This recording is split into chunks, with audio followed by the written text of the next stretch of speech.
Greater Visakha PM Palem ఆఖరి bus stop దరి కంబాలకొండ అభయారణ్యం నుంచి దారి తప్పి జనావాసాల్లోకి వచ్చిన ఓ కొండ జింక కుక్కల దాడిలో తీవ్రంగా గాయపడింది.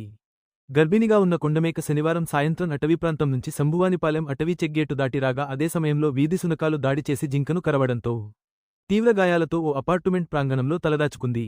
ఇది గమనించిన నివాసితుడు తంగుడు సీతారామమూర్తి దానికి తాగునీరు, ఆహారం పెట్టి నగరం నేడు లో వాట్సాప్ గ్రూపు సహాయంతో కొండ జింక పరిస్థితిని వివరించారు.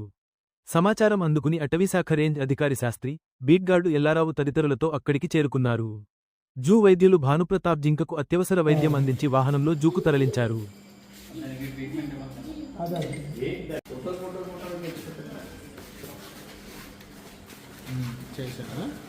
ఆయనకి చెప్పాను అనమాట.